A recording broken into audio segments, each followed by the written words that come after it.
நாளைக்கான வீடியோ தாங்க வந்திருக்கு. வீடியோ வந்து சூப்பரா இருந்துச்சு அப்படின்னு தாங்க சொல்லணும். ஒரு வழியா வந்து நம்ம கௌதம் வந்து இந்திரா வந்து காப்பாத்திட்டாங்க அப்படின்னு தாங்க சொல்லணும். இன்னொரு பக்கம் பார்த்தா நம்ம கதிர் வந்து அந்த குழந்தையோட மச்சத்த பார்க்க வந்தாங்கல்ல, அவங்களுக்கு வந்து பயங்கரமான அதிர்ச்சி காத்திருக்கு அப்படின்னு தாங்க சொல்லணும். அதெல்லாம் பார்க்குறவங்க நம்ம சேனலை மட்டும் மறக்காம லைக் அண்ட் சப்ஸ்கிரைப் மட்டும் பண்ணிடுங்க. ஃபஸ்ட்டு எடுத்தோடனே நம்ம கௌதம் வந்து அந்த குளோனுக்குள்ளே வந்து அங்கிட்டு இங்கிட்டு தேடிக்கிட்டு இருக்கிற மாதிரி தான் காட்டிக்கிட்டு இருக்காங்க. இந்திரா நீ எங்கே இருக்க அப்படிங்கிற மாதிரி கத்தி கத்தி தேடிக்கிட்டு இருக்காங்க.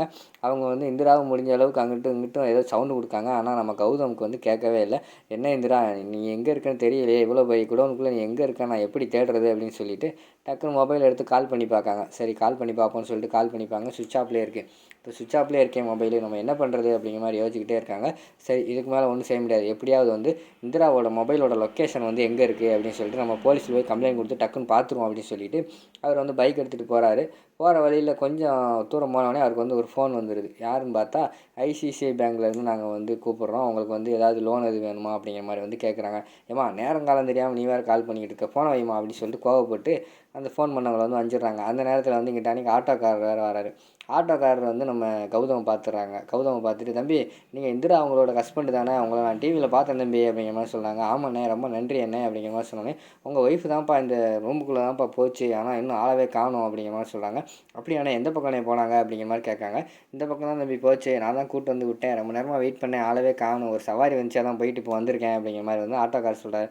அப்படியாண்ணே சரின்னு சொல்லிட்டு உள்ளே போய் நம்ம கௌதம் வந்து தேடி பார்க்காங்க. எப்படியாவது வந்து ஏதாவது சிக்கிட்டு நம்ம இந்திரா வந்து சிக்கிட்டா சிக்கலில் ரூமுக்குள்ளே ஏதாவது இருக்கணும் அப்படின்னு சொல்லிட்டு ஒரு இரும்பு ரூம் மாதிரி இருக்குது. அந்த ரூம் வந்து தட்டி பார்க்காங்க. உள்ளே வந்து நம்ம இந்திராவும் தட்ட ஆரம்பிச்சிடறாங்க. அதுக்குள்ளே ஒரு இரும்பு டேபிள் மாதிரி இருக்குது, அதை வந்து தட்டிட்டாங்க.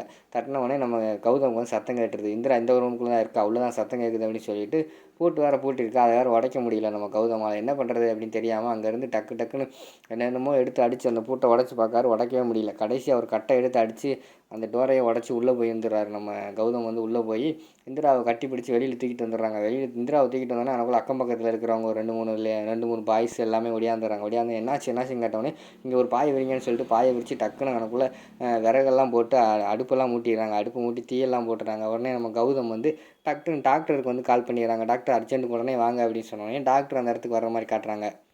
டாக்டர் வந்து இந்திரா வந்து செக் பண்ணி பார்க்காங்க. செக் பண்ணி பார்த்துட்டு நல்ல வேலை தம்பி, கரெக்டான நேரத்தில் வந்து அந்த ரூம்குள்ளேருந்து வெளியில் கொண்டு வந்துட்டீங்க, ஒன்றும் பிரச்சனை கிடையாது, இவங்களை வந்து நார்மல் நம்ம வெளியில் இருக்கிற டெம்பரேச்சருக்கு இவங்களை வந்து கொண்டு வரணும், அதுக்காக நீங்கள் வந்து சூடாக இதனால் கொடுத்துக்கிட்டே இருங்க, சுடு தண்ணி சூடாக இதனால் நம்ம சாப்பிட வைங்க அப்படிங்கிற மாதிரி சொல்லிட்டு இருக்காங்க. ஓகே டாக்டர், இப்போ ஆஸ்பத்திரி எதுவும் வரணுமா அப்படிங்கிற மாதிரி கேட்காங்க. அதெல்லாம் ஒன்றும் தேவையில்லை, நீங்கள் வீட்டுக்கு கூப்பிட்டு போகலாம், கூட்டு போய் அவங்கள வந்து நார்மல் டெம்பரேச்சர் வர வரைக்கும் அவங்க கொஞ்சம் அப்படி தான் இருப்பாங்க, அதுக்கடுத்து சரியாயிருவாங்க அப்படின்னு சொல்லிட்டு டாக்டர் போயிடுறாங்க.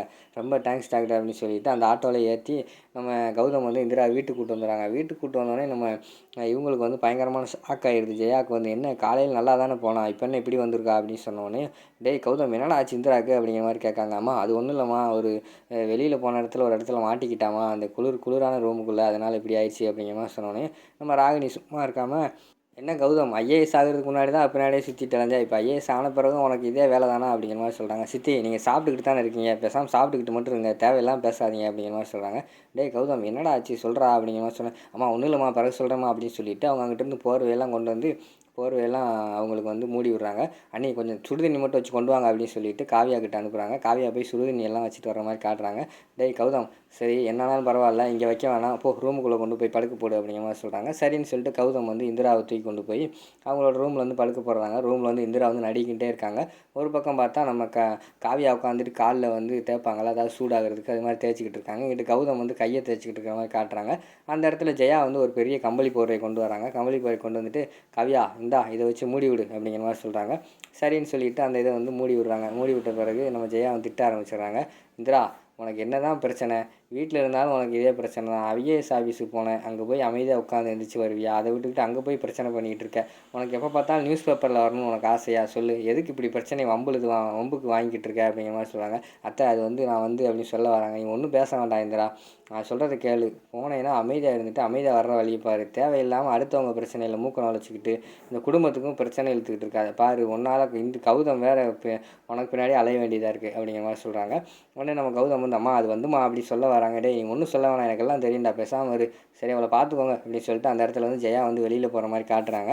அடுத்து வந்து நம்ம கதிர் வந்து வேகமாக நைட்டு வீட்டுக்கு வராரு. எப்படியாவது வந்து இன்னைக்கு குழந்தையோட மச்சத்தை வந்து நம்ம பார்த்துடணும் அப்படின்னு சொல்லிட்டு வீட்டுக்குள்ளே வராரு. பார்த்தா காவியா வந்து கையில் தூக்கி வச்சுக்கிட்டே தூங்க வச்சுக்கிட்டு இருக்காங்க.